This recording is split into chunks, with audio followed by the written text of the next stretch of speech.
Hey you guys, I wanted to just show you what I'm doing in the kitchen today. We were blessed with several ears. I'm not sure how many, probably 24 ears of corn, something like that. May not be that many. But I wanted to share with you what I'm doing today to make it easy. Now, in the past, I have taken corn and I've shucked it and put it in bags and put it in the freezer. And you know, whenever we wouldn't take it out quick enough and it would get freezer burned or whatever. So today I am taking the corn and I made me a little contraption in the sink. I washed the sink really good, sanitized the sink. I have one of those deep porcelain sinks, and I sanitized the sink really well. And then I put the Reynolds wrap, which is the extra long and the heavy duty.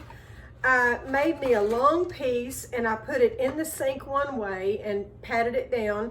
And then I made me another long piece and I put it in the sink the other way and I patted it down so that the sink will not, the corn will not touch the sink.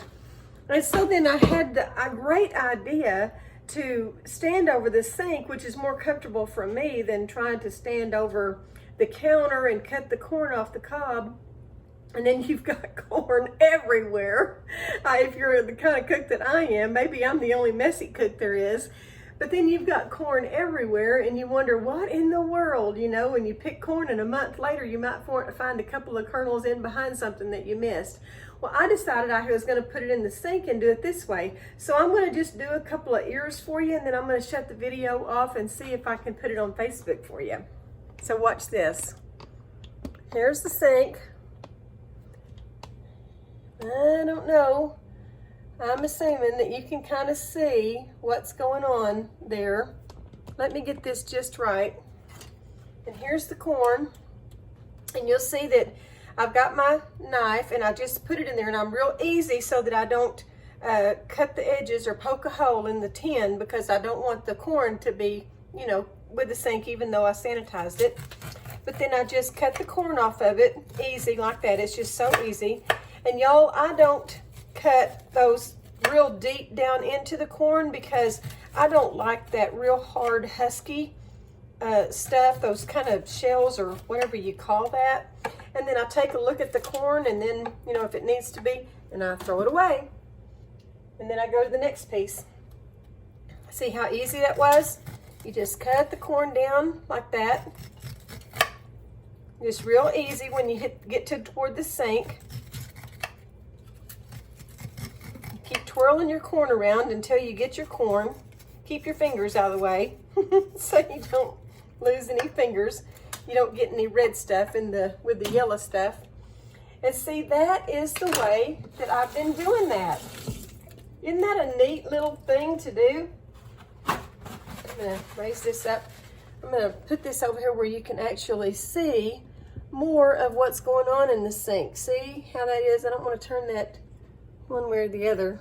I don't know. But anyway, you get the idea of it, don't you? You get the idea.